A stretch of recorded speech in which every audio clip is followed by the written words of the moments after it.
Ujjain regional industrial conclave में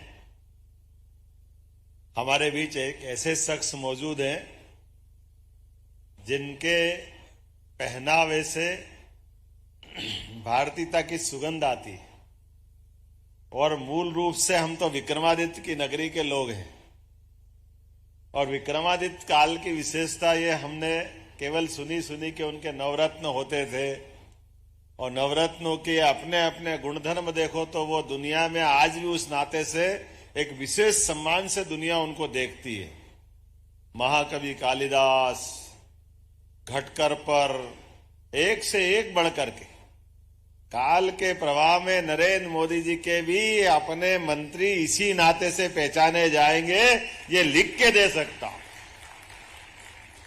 आप बताओ, एक वरिष्ठ आईएएस अधिकारी अपना वेशभूषा शुद्ध भारतीय भाषा के भारतीय व्यवस्थाओं के अनुरूप पहने। माननीय अर्जुन जी मेघवाल बहुत वरिष्ठ आईएएस अधिकारी थे, अपनी नौकरी छोड़ करके इस जनतंत्र के काम में लगे। और इस जनतंत्र के काम में लगे तो कैसे लगे? अपने प्रत्येक कदम से एहसास करा रहा है। ऐसे हर मंत्री को देखो, हर अधिकारी को देखो।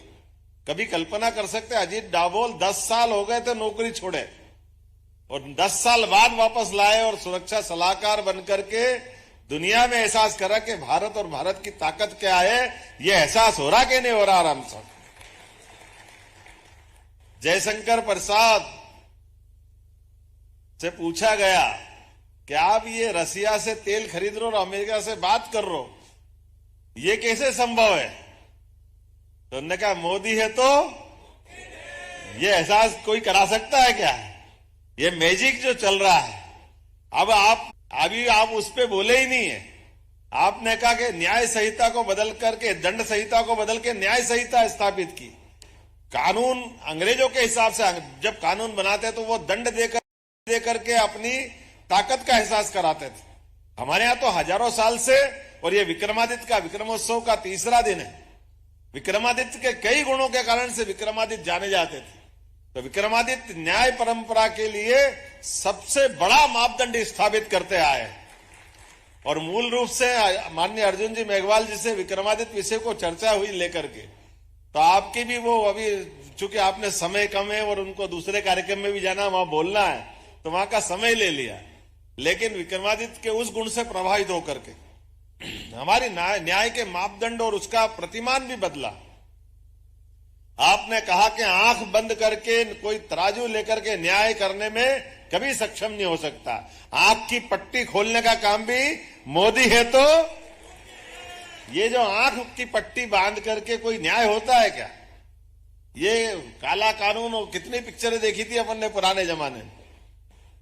तो कानून केवल बातों से नहीं चलता है, कानून संवेदनाओं से चलता है, आंख खोल करके देखने के साथ।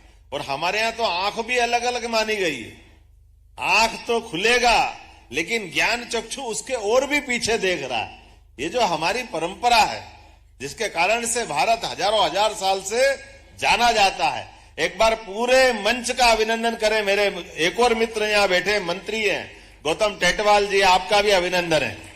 और यहां उद्योगपति भी सारे बैठे हैं, श्री एच.ई. नीलेश कुमार जी, श्री दिनेश पाटीदार जी शक्ति पंप्स वाले, आनंद बांगड़ जी, हमारे जाम्बिया के एच.ई. परसी पी चंदा जी, आपका भी अभिनंदन है। हमारे निश्चल त्रिवेदी जी, अजीत कुमार जी, आलोक बिड़ला जी, जितेंद्र अग्रवाल जी, आशीष कंकारिया जी, पी अहुलीवालिया जी, हमारे वरिष्ठ अधिकारी मोहम्मद सुलेमान साहब, राघवेंद्र जी, पी नरहरि जी, चंद्रमौली शुक्ला जी, इस अवसर पर मौजूद हमारे वरिष्ठ विधायकगण, कई सारे अलग अलग दायित्ववान पदाधिकारीगण, आमंत्रित अतिथिगण, आप सबका एक साथ कितने अलग अलग प्रकार से संयोग से ये हमारी 2 दिन के इन्वेस्टर्स समिट का एक तरह से समापन का हम तरफ पहुंच गए हैं। लेकिन समापन भी एक नई भविष्य की संभावना लेके चले हैं, जो आपने बहुत अच्छे ढंग से डिफाइन किया। आपने कहा भाप का एक समय मान लो, बिजली के आमंत्रण का दूसरा समय मान लो, तीसरा आपने कंप्यूटर से जोड़ा, चौथा आपने वर्तमान के एआई के जुड़ी हुई व्यवस्थाओं से जोड़ा। लेकिन ये हमारे जो उद्योगपति या इन्वेस्टर्स हैं, इनके लिए हमने हवाई का भी एक मार्ग खोला है। हवाई का मार्ग खोल करके भविष्य में अपने देश में तो इन्वेस्टमेंट करे ही करें, यहां से अंतरिक्ष तक का पूरा गगनयान के माध्यम से कहां तक जाना चाहिए। और ये जो सुविधाओं को देकर के बात हुई है, आज हमने कहा कि इसलिए किसी भी मनुष्य की अगर प्राण बचाए, उसके कष्ट में हाथ बढ़ा दे तो सरकार, नहीं तो काहे की सरकार।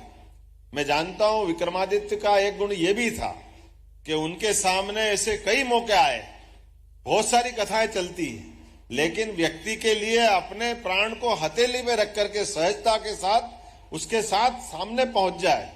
इसकी एक छोटी सी कहानी कहकर के मेरे अपनी बात को यहां समाप्त करूंगा।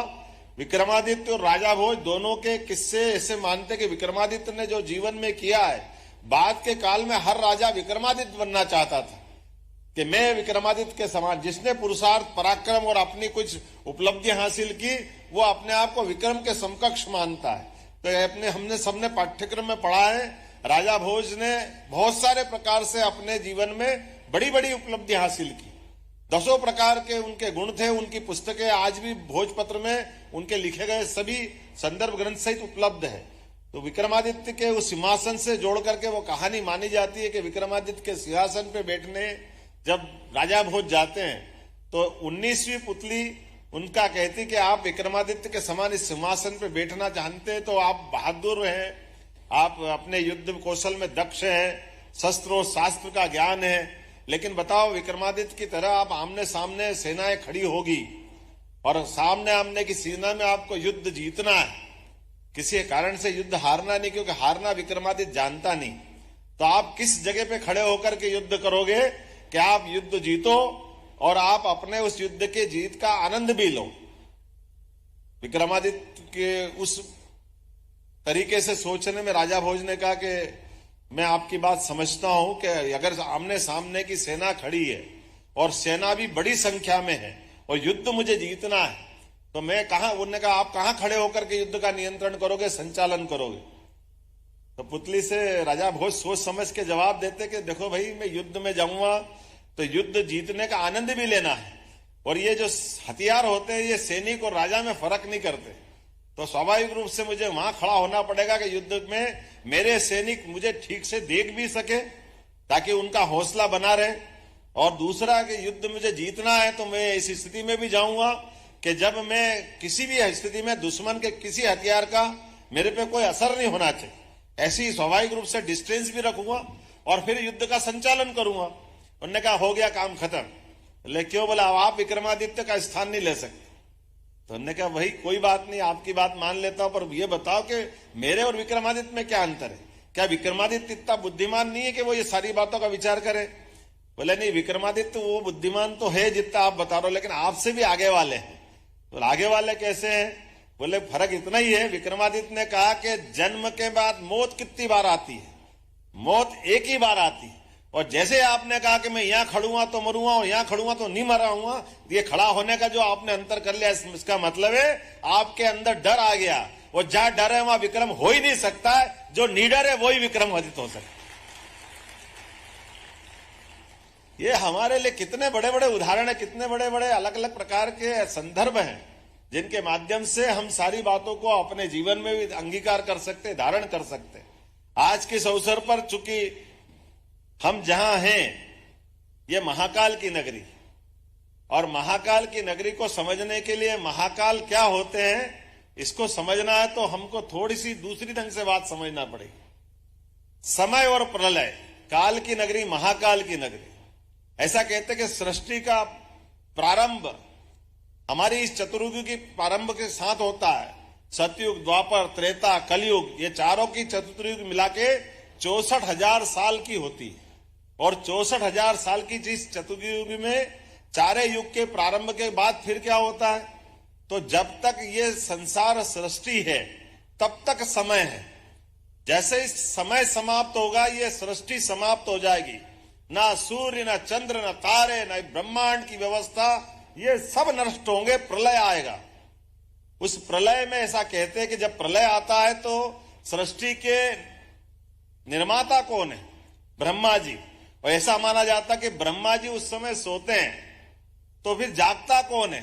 जागते केवल महाकाल है, जो इंतजार करते हैं इस बात का कि मुझे फिर ब्रह्मा को जगाना है, फिर मुझे ब्रह्मा को खड़ा करना है, फिर नई सृष्टि बनाना है।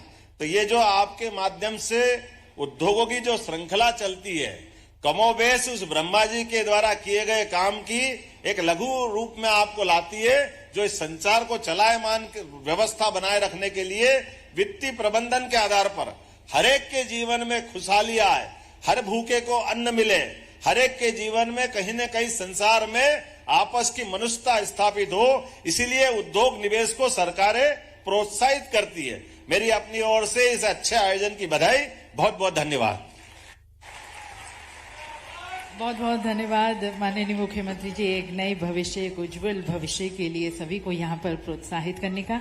और इस कार्यक्रम की समाप्ति पर अब मैं आमंत्रित करती हूँ श्री राजेश राठौर जी को।